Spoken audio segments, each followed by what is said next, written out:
बद्रीनाथ में जारी है ऑपरेशन जिंदगी।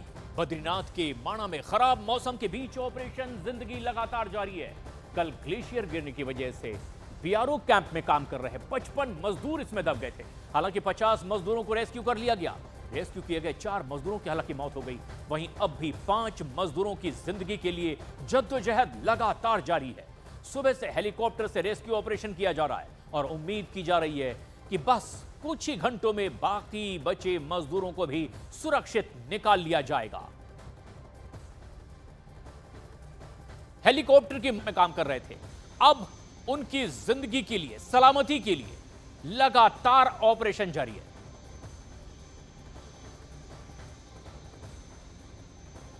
घायलों को अब जोशीमठ से ऋषिकेश एम्स भी ले जाया जा रहा है, जहां उनका समुचित उपचार हो सके। तो जहां एक तरफ जिंदगी, ऑपरेशन जिंदगी लगातार जारी है, हेलीकॉप्टर की मदद ली जा रही है चमोली हादसे में, लेकिन 4 मजदूरों की मौत की भी खबर है। प्रधानमंत्री नरेंद्र मोदी को इस पूरे हालात की जानकारी उत्तराखंड के मुख्यमंत्री पुष्कर सिंह धामी ने दी है, जो नजदीक से इस पूरे ऑपरेशन पर नजर बनाए हुए हैं। चमोली में मजदूरों से खुद मिलने के लिए पहुंचे हैं उत्तराखंड के मुख्यमंत्री पुष्कर सिंह धामी। 50 को रेस्क्यू कर लिया गया है, लेकिन 5 फंसे हुए मजदूरों का ऑपरेशन जारी है। जो तस्वीर आप देख रहे हैं जोशीमठ से, उन घायलों को अब ऋषिकेश एम्स ले जाया जा रहा है ताकि उन्हें पूरी तरह से समुचित उपचार मिल सके। और ये तस्वीर आप देखिए किस तरह से हेलीकॉप्टर की मदद ली जा रही है ताकि कम से कम समय में विषम परिस्थितियों में भी इन घायलों को सही इलाज मिल सके। जोशीमठ की यह तस्वीर। बद्रीनाथ में जारी है ऑपरेशन जिंदगी।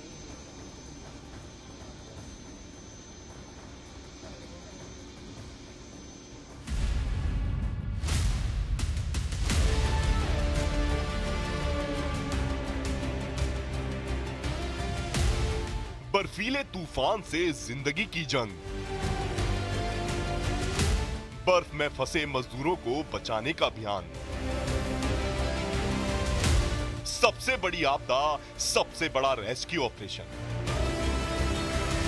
एसडीआरएफ, एनडीआरएफ, जिला प्रशासन, आईटीबीपी और बीआरओ, ये वो टीमें हैं जो माइनस तापमान में समुद्र तल से 32,000 मीटर की ऊंचाई पर मौत से जिंदगी की जंग लड़ती दिखाई दी। रेस्क्यू ऑपरेशन की ये तस्वीरें उत्तराखंड के बद्रीनाथ से महज 3 किलोमीटर दूर माड़ा गांव की हैं। ये वो गांव है जिसे भारत का पहला गांव कहा जाता है, और इस गांव में शुक्रवार सुबह ऐसा बर्फीला तूफान आया कि सड़क बनाने में जुटे 55 मजदूर इसकी चपेट में आ गए।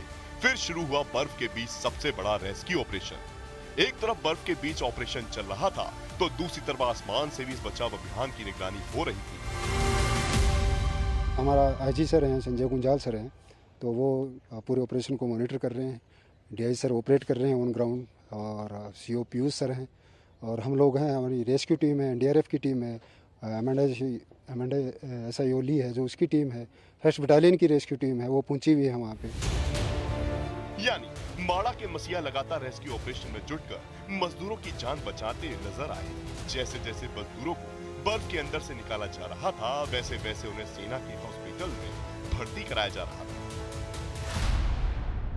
माड़ा गांव में एवलांच के दौरान हुए हादसे में फंसे मजदूरों को बचाने के दौरान रेस्क्यू कर्मचारियों को काफी दिक्कतें हुई। भारी बर्फबारी ने इन जवानों का रास्ता रोकने की कोशिश की, लेकिन इन जवानों ने हर संकट से उबरते हुए मजदूरों की तलाश करने में कोई कोर कसर नहीं छोड़ी। वहाँ पे आईटीबीपी के करीब 90 लोग हैं, आर्मी के भी 80 to 100 लोग हैं, और अभी एनडीआरएफ के जो 28 लोग हमारे यहाँ पे मौजूद थे, उनको भी हम मोबिलाइज कर रहे हैं। तो पर्याप्त संख्या में वहाँ पे टीम्स में मेंबर्स उपलब्ध हैं, और वो पूरा प्रयास कर रहे हैं। एडवर्स कंडीशंस में बहुत उन्होंने एक उम्दा कार्य किया है। उधर उत्तराखंड सरकार भी इस रेस्क्यू ऑपरेशन पर नजर बनाए हुए है, तो खुद प्रधानमंत्री नरेंद्र मोदी ने उत्तराखंड के सीएम पुष्कर सिंह धामी से बातचीत कर रेस्क्यू ऑपरेशन की जानकारी ली।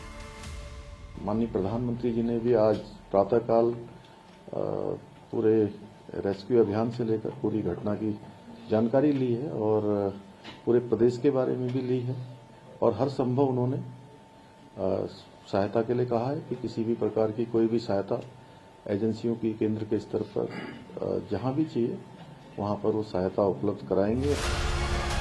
कुछ ऐसी ही तस्वीरें जम्मू कश्मीर के किश्तवाड़ से सामने आई, जहां शुक्रवार को ही पदार के पास एवलांच आया। हालांकि कुदरत के इस कहर में किसी जान माल के नुकसान की खबर नहीं है, लेकिन सामने आई तस्वीरों में बर्फ का सैलाब उमड़ता दिखाई दिया।